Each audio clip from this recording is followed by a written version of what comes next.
Fala galera, tudo bom com vocês? Tudo tranquilo, né? Vamos embora aqui para mais uma aulinha da gente, tá certo? E hoje a gente vai completar a nossa ficha de isomeria, a ficha número 12, com esse tópicozinho aí que é a isomeria ótica, tá galera? A gente já falou de isomeria plana, a gente começou a isomeria espacial, né? Que foi com a isomeria geométrica, cis e trans, e hoje a gente vai concluir a isomeria espacial, tá certo? Falando sobre a isomeria ótica, tá certo, galera? Então vamos lá para a nossa aulinha, vamos embora. Pessoal, galera, antes de começar a falar da isomeria em si, primeiro é bom, assim, para a gente entender um pouco a ideia da isomeria, é bom a gente ter uma noção, tá certo, disso aqui que é a luz comum, aquela luz que a gente recebe, por exemplo, do Sol, certo? A luz comum, ela é dita uma luz não polarizada. O que é isso? Eu só vou falar aqui um pouquinho dessa parte física, tá certo? Não precisa a gente adentrar muito, só para você ter uma noçãozinha do que a gente vai falar de isomeria ótica, tá bom? A luz, na verdade, é uma onda eletromagnética, tá? Composta por campos elétricos e campos magnéticos que vibram, né? Como uma onda, certo? Em direções perpendiculares, tá bom? Então, quando você pega uma luz aí solar, por exemplo, ela é uma luz não polarizada, ou seja, os campos elétricos e magnéticos, tá certo? Eles vibram em várias direções, tá certo? E aí a gente representa, tá certo, essa luz não polarizada através desse esqueminha aqui, onde cada linha dessa representa um plano de vibração desse campo eletromagnético, tá certo? Cada direção dessa, tá, galera, representa um plano de vibração. Em outras palavras, ele representa a energia dessa luz. Quanto mais planos, tá certo? A luz tem, maior é a sua energia. Então, uma luz não polarizada, ela apresenta vários desses planos. Quando a luz passa por um polarizador, por um filtro que a gente chama, ela pode sofrer um processo de polarização e se transformar em uma luz polarizada. O processo de polarização faz com que a luz deixe de ter aqueles vários planos de vibração e passe a ter um único plano de vibração. Se eu tinha vários planos e agora eu só tenho um, a energia da luz polarizada ela diminui em relação à luz não polarizada. Então, o que, é que a gente tem que ter em mente? Toda luz polarizada apresenta um único plano de vibração, ou seja, aquela onda, aquele campo eletromagnético, ele vibra apenas em um plano, tá certo? E aí, por que a gente precisa dessa definição para falar de isomeria ótica? É porque a isomeria ótica, o que é? É um caso de isomeria espacial, tá certo? Também é chamado de estéreo isomeria, né, isomeria espacial, onde esses isômeros óticos, essas espécies químicas diferentes que têm as mesmas a mesma forma molecular, elas têm a capacidade de desviar o plano da luz, o plano de vibração da luz polarizada. Então, aquela luz polarizada só tem um planozinho. Quando aquela luz polarizada atravessa uma espécie química, um isômero óptico, aquele plano muda de direção. É o que a gente vê aqui nesse esqueminha. Ó. Você tem aqui uma luz, tá certo? Natural. Perceba que ela é representada por esses tracinhos, né? Vertical, horizontal e na diagonal. Por quê? Porque é uma luz não polarizada. Ela passa por uma superfície que é chamada de polarizador, e aí só um único plano, certo? De polarização é visto depois. Quando essa luz atravessa um tubo que apresenta essa substância que tem atividade óptica, que a gente fala, que é um isômero óptico, esse plano de luz ele muda de direção. Então, por exemplo, aqui ele era vertical, aqui ele passou a ser horizontal. Então, essa espécie química que está aqui dentro, que tem a capacidade de mudar essa direção, é um isômero óptico, ou seja, ela apresenta isomeria óptica, tá bom? Esse conceito, ele é meio que é bom a gente saber, né? Porque é a definição da isomeria óptica. Só que, sendo sincero, galera, a gente não usa isso para muita coisa, tá bom? É bom saber que isômero óptico é aquele que gira o plano da luz polarizada, mas no fundo, lá na química, a gente não vai utilizar isso para muita coisa, tá certo? Mas está aí a nossa definição. É mais interessante a gente saber quando que quando que um composto apresenta isomeria óptica do que propriamente a definição da minha isomeria óptica. Beleza? Então, vê só. Quando é que uma molécula ela vai participar, né? Vai ser um caso de isomeria óptica. Ela vai apresentar isômero óptico. Ela deve apresentar o que a gente chama de assimetria estrutural, ou seja, precisa ser uma molécula não simétrica. O que é uma molécula não simétrica? É aquela que você pode cortar ela com vários planos que nunca um lado vai ser igual ao outro. Um forte indício de que uma molécula ela é assimétrica é a presença do que a gente chama de carbono assimétrico ou carbono quiral. Essa palavra de quiral vem de quilos, que é de mão, né? Um espelhado da outra. Tá? E quando é que um carbono ele é assimétrico? O carbono ele é assimétrico quando ele apresenta quatro ligantes, tá certo? E os quatro ligantes do carbono são diferentes entre si. Então, se você olhar um composto lá, onde você tem um carbono com quatro ligantes, e os quatro ligantes são completamente diferentes entre si, ali é um carbono assimétrico, ou seja, é uma evidência forte de que aquela substância apresenta isômeros ótimos. Então vamos lá, veja só, vamos aqui para algum exemplo. Imagine essa molécula daqui, que é a molécula do ácido lático. Se você olhar direitinho, galera, esse carbono aqui, ó, ele apresenta quatro ligantes. Tem o hidrogênio, tem o CH3, tem o OH e tem a carboxila. Então, se esse carbono aqui apresenta quatro ligantes e os quatro são diferentes, isso aqui é um carbono assimétrico. Geralmente a gente coloca um asteriscozinho nele para indicar que ele é um carbono assimétrico. Se ele é um carbono assimétrico, essa molécula apresenta isômeros óticos. E aí, para cada carbono assimétrico, existe uma molécula, certo? Que é a isômera dela, onde as duas elas são a imagem uma da outra no espelho, certo? Então eu tenho aqui uma molécula do ácido lático e aqui eu tenho outra molécula de ácido lático, onde as duas, uma é a imagem da outra no espelho. Tá, galera? Ah, professor, mas essas moléculas não são iguais? É só você pensar na sua mão. A sua mão esquerda, na verdade, é a imagem da mão direita no espelho. Beleza? Então, se uma é a imagem da outra, você percebe que elas não são iguais. Você não consegue colocar uma mão em cima da outra e você vai ter uma superposição perfeita. Aqui a ideia é a mesma.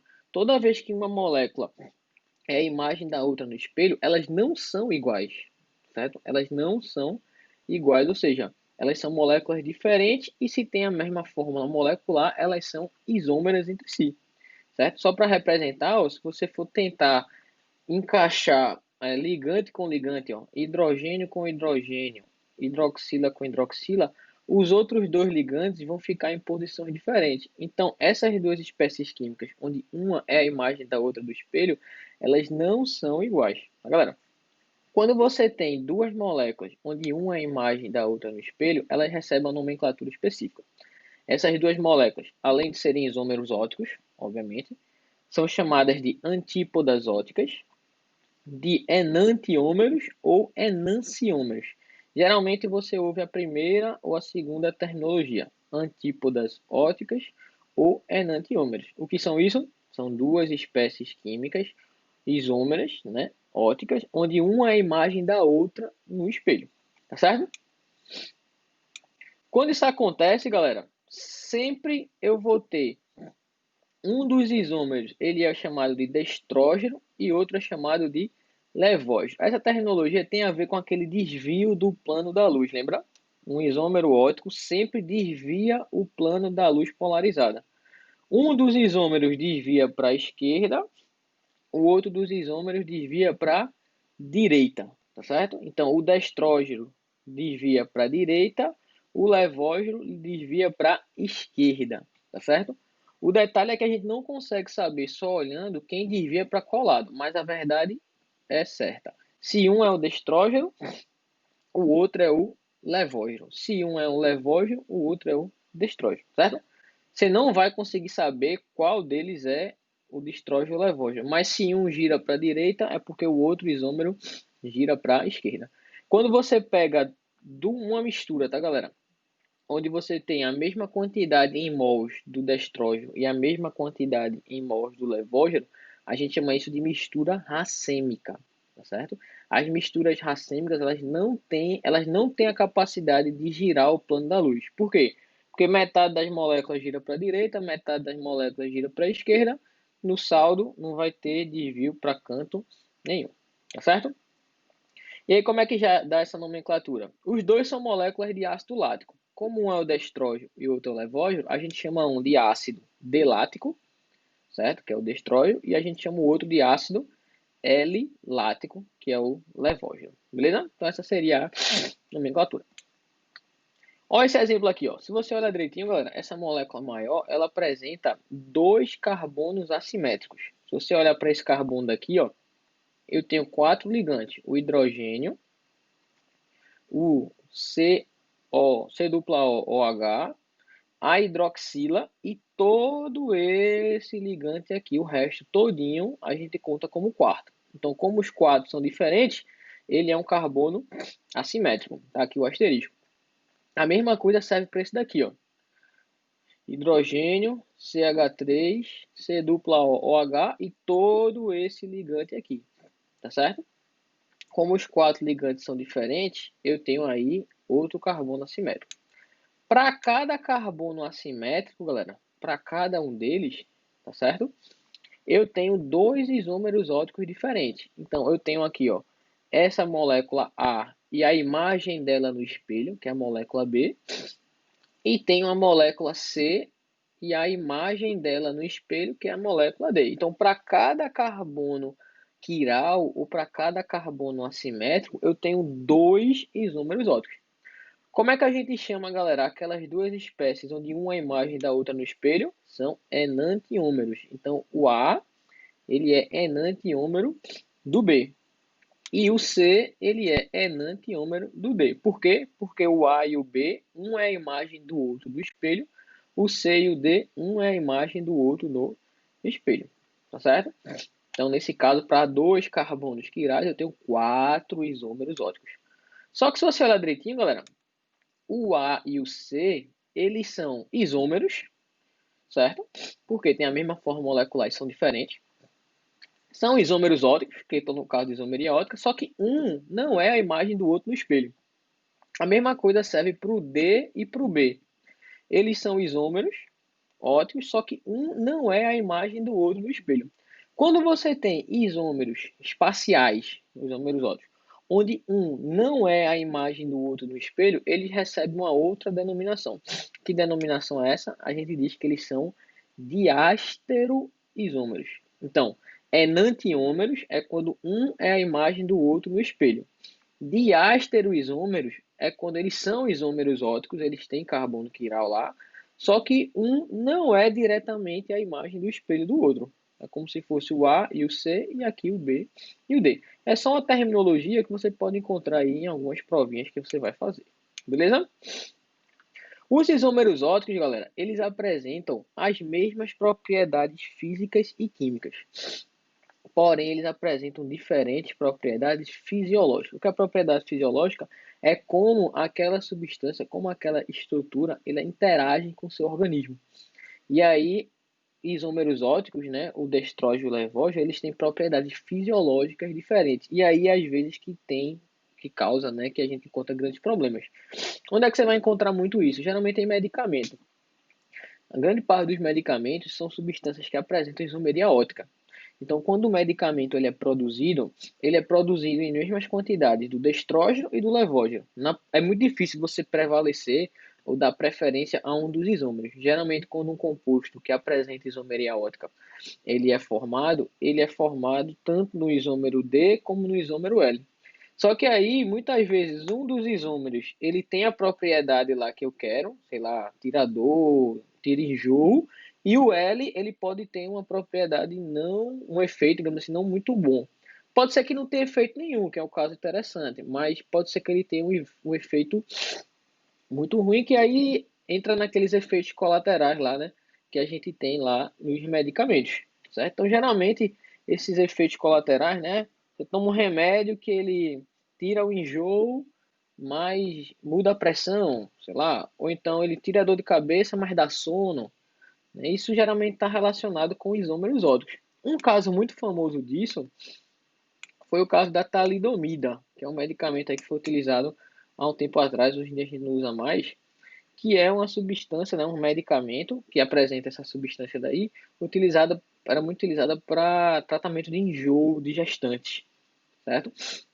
E aí, qual era a bronca? Nessa talidomida, um dos isômeros, né? Não vou saber o D ou L, ele realmente tirava o enjoo, tá? Só que o outro isômero, né? O isômero óptico dela, causava má formação de fetos. Então, os médicos receitavam esse medicamento para as gestantes, para tirar o enjoo, certo? Só que não sabiam elas que estavam tomando uma outra substância, né? Que estava junto com a substância que tirava o enjoo, que causava uma má formação de fetos. E aí, durante um tempo, começou-se a ter vários casos de quê? De má formação de fetos, crianças com má formações, né? E aí foram investigar. E quando foram investigar, perceberam que quase todas, né? As crianças que tiveram esse problema, as mães foram receitadas a tomar a talidomida. E aí, quando foram investigar, eles perceberam que um dos isômeros ópticos causava assim essa má formação, enquanto o outro, né, tirava o enjoo. Então isso aí é um exemplo assim bem clássico mesmo. Pode de vez em quando cair em prova sobre essa questão aí das propriedades fisiológicas diferentes dos isômeros ópticos. Tá, galera? Então se liga nisso, né? Isômeros ópticos têm as mesmas propriedades físicas e químicas, porém fisiológicas diferentes. Eles interagem com o seu organismo de maneira diferente, tá certo? Então vamos embora agora fazer aqui algumas questõezinhas para a gente dar aquela fixada, certo? Então bora lá, vamos fazer essa questão 1 aí dos exercícios de fixação. Diz assim, ó, a alanina, o ácido 2-aminopropanóico, é um aminoácido que faz parte da estrutura das proteínas. Em relação à ocorrência de estereoisomeria, isomeria espacial, podemos afirmar que a alanina apresenta um número de estereoisômeros igual a. Estereoisômeros, tá, galera? São isômeros espaciais. Nesse caso aqui, a estereoisomeria pode ser dada em isomeria geométrica ou ótica. Se você lembra direitinho, eu não tenho aí um caso de isomeria geométrica cis-trans. Por quê? Porque eu não tenho nem um ciclo, nem dois carbonos com ligação dupla. Então eu vou ver se nessa molécula aí existe um caso de isomeria ótica, tá bom? E aí, para você enxergar, eu vou reescrever essa molécula assim, vê? CH3, certo? Ligado a um carbono, ligado a quem? Ao C dupla O, OH. Para baixo aqui tem um NH3, desculpa, NH2. E para cima aqui, galera, tem o quê? Tem um hidrogênio. Nesse caso, pessoal, vocês vão ter que procurar os carbonos assimétricos, tá certo? E aí não tem o que fazer, você tem que olhar carbono por carbono e ver se ele tem 4 ligantes diferentes. Dica: carbonos que têm dupla ligação ou tripla você nem olha. Por quê? Porque para ser isômero, ter atividade ótica, ou ser um caso de isomeria ótica, tem que ter 4 ligantes. Quando ele tem duplas ou triplas, ele nem 4 ligantes tem. Você esquece. Quando você olha para esse carbono aqui da esquerda, o que acontece? Ele está ligado a 3 hidrogênios. Então, eu já tenho aí 3 ligantes que são iguais. Então, você esquece. O único que pode ser que seja assimétrico é esse aqui do meio. E aí eu vou analisar. Como é que eu faço para analisar? Eu olho todos os 4 ligantes. Eu olho o hidrogênio, certo? Eu olho o CH3. Eu olho o C dupla O, OH e eu olho aqui o NH3. Se você olhar direitinho, os 4 ligantes desse carbono, eles são diferentes, tá, galera? Se os 4 ligantes são diferentes, ele é um carbono assimétrico. E aí você vai te lembrar, para cada carbono assimétrico, eu tenho 2 isômeros óticos. Então, o número de isômeros óticos, calcula assim, 2 elevado ao número de carbonos assimétricos. Como o x aqui é 1, eu vou ter 2 isômeros óticos para essa minha alanina. Resposta, letra B de bola. Beleza? Então, é catar carbono assimétrico. Olhar carbono por carbono e ver se ele é assimétrico ou não. Tá certo? Vamos para a questão 2, ó. Mentol, limoneno e citronelal são substâncias de origem vegetal amplamente empregadas como matéria-prima para a produção de aromas. e fragrâncias. Suas estruturas estão representadas a seguinte. Então tem aí o mentol, o limoneno, o citronelal. Sobre as moléculas, assinale o que for correto. Vê só. Tem aqui minhas estruturas. E aí vamos para a letra A. Ele está dizendo o seguinte, que o mentol e o citronelal, o mentol, que é esse cara, e o citronelal, eles são isômeros de função. Para você saber, você teria que calcular aí, né, encontrar a fórmula molecular de cada um. Mais uma dica, galera. Tá vendo que aqui você tem dupla ligação, logo duas, e aqui você não tem nenhuma dupla, né? Então, geralmente, quando a quantidade de duplas são diferentes, tá certo? A tendência é que os compostos eles tenham quantidades de hidrogênios diferentes, tá certo? Se ele tem uma quantidade de hidrogênio diferente, provavelmente eles não vão ter a mesma fórmula molecular. Então, eu posso dizer que a letra A está o quê? Está falsa, porque nem isômeros eles vão ser. Ele está dizendo que o limoneno apresenta um carbono quiral. Então, vamos analisar o limoneno, galera. Vou dar um zoom aqui nele, vê. Para você analisar o limoneno, você tem que olhar os carbonos aí da sua estrutura, beleza? E aí você tem que ver se os carbonos têm 4 ligantes diferentes. Vamos eliminar alguns. Carbono que tem dupla, tu nem olha. Então, esse aqui tu não vai olhar, nem esse, nem esse, nem esse. Esses carbonos da ponta, eles são CH3, tá vendo?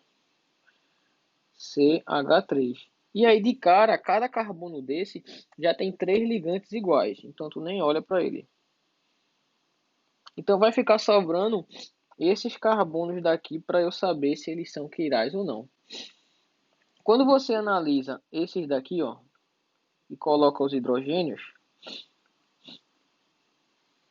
você percebe que cada carbono desse aqui, que eu estou marcando, eles apresentam 2 ligantes iguais, beleza? Se eles apresentam 2 ligantes iguais, eles não têm os 4 diferentes. Então, o único que pode ser quiral é esse cara aqui de baixo.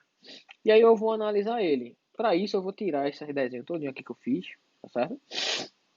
E vou focar só nesse carbono daqui. Esse carbono ele ainda tem um hidrogêniozinho, tá bom? Que a gente não tá vendo. E aí, quando você fala de carbono, tá certo, galera? Que tem, que tá no ciclo, como é que você analisa? Você analisa os 4 ligantes. Então, eu tenho aqui um ligante, eu tenho aqui outro ligante que já são diferentes. Quando você analisa o ciclo, o que é que você tem que ver? Você tem que ver o caminho, tá certo? De que está saindo desse carbono e está chegando nele. Então você vai pegar esse carbono e partir para a esquerda, vê? Deixa eu mudar a cor aqui. Se eu vier por aqui e chegar aqui, certo? Esse caminho ele é exatamente igual a eu sair no outro sentido e chegar do outro lado. Como assim o caminho é igual? Você vai passar pelas mesmas estruturas igualzinho na mesma ordem. Se você olhar direitinho, não. Por quê? Ó, quando você começa da esquerda para a direita, você passa por um carbono que tem simples, um carbono que tem simples, um carbono que está ligado a um CH3 e dupla.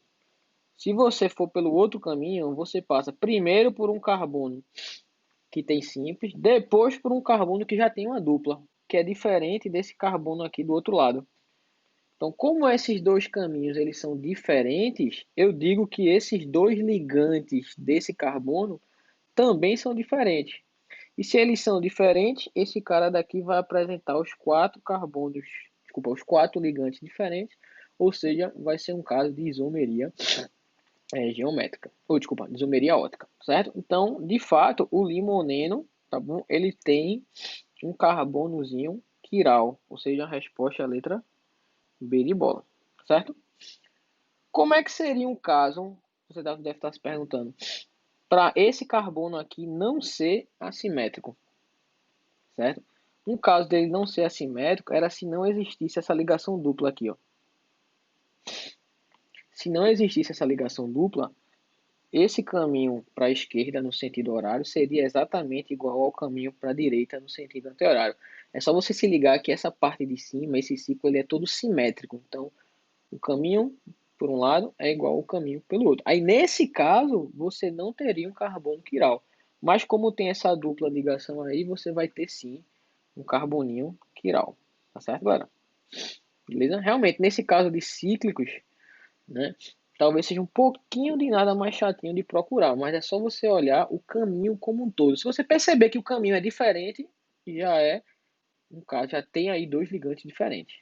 Beleza? E para a gente fechar, ó, vamos fazer aqui essa terceira. Ó, até agora foram detectadas mais de 180 moléculas no espaço. Porém, em 2016, a revista Science publicou a descoberta da primeira molécula quiral, ó, primeira molécula quiral detectada no espaço.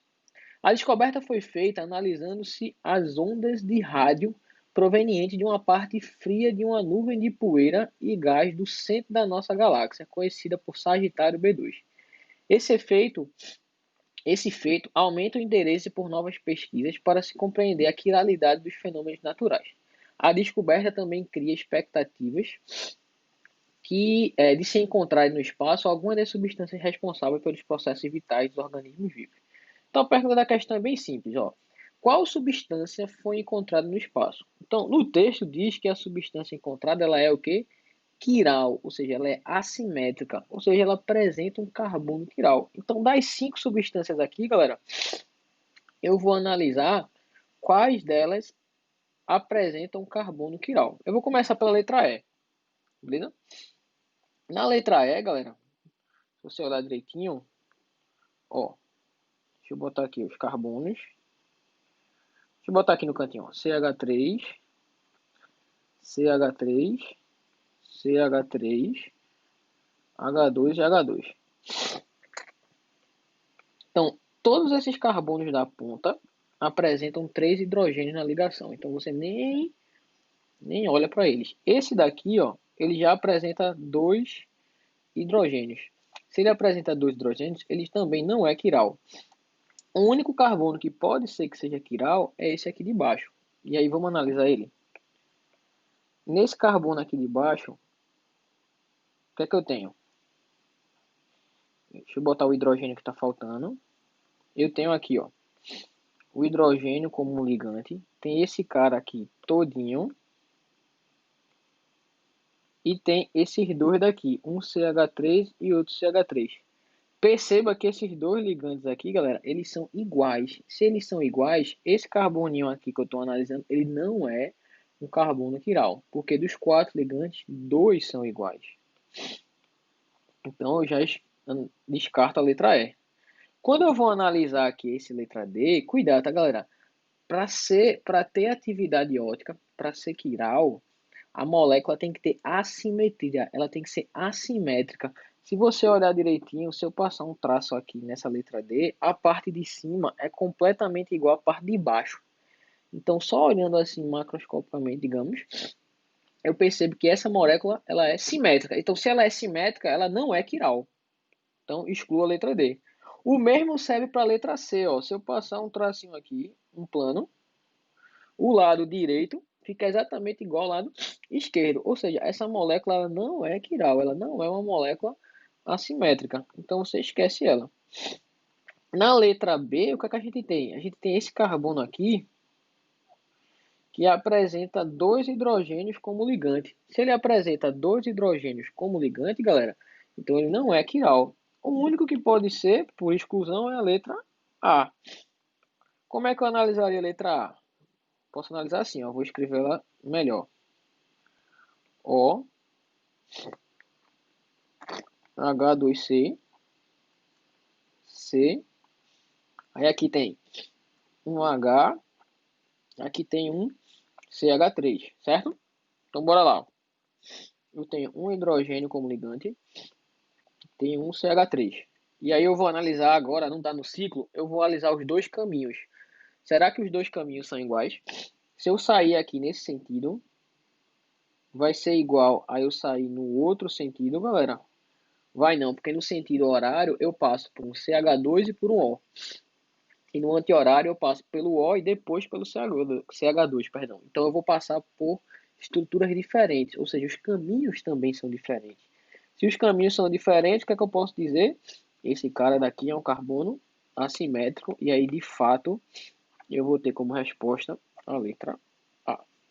Beleza, galera? Realmente, às vezes é meio chatinho de ficar procurando. Isso aí vai muito da prática, da habilidade da gente, por isso a gente tem que exercitar bastante, certo? Então, o que é que a gente tem? A gente tem aí alguns exercícios, vários exercícios para você tentar fazer em casa, certo? Então, faça os exercícios de casa. E nesse exercício você vai ter muitos casos desses, de ficar procurando carbono que grau, ficar analisando o caminho, ver se o carbono é assimétrico ou não. Beleza, galera? Tranquilo? Então, tá aí. Com isso a gente encerra aí a nossa partezinha de isomeria, com a isomeria ótica, né? Façam os exercícios direitinho, tirem dúvidas que, né, em outro momento aí a gente marca aquela linha de dúvida da gente, tá certo? E fecha essa conteúdo aí, fecha essas dúvidas que vocês podem vir a ter. Beleza, galera? Tranquilo? Então tá, fique com Deus, bons estudos para vocês. Até a próxima. Valeu, galera. Tchau, tchau.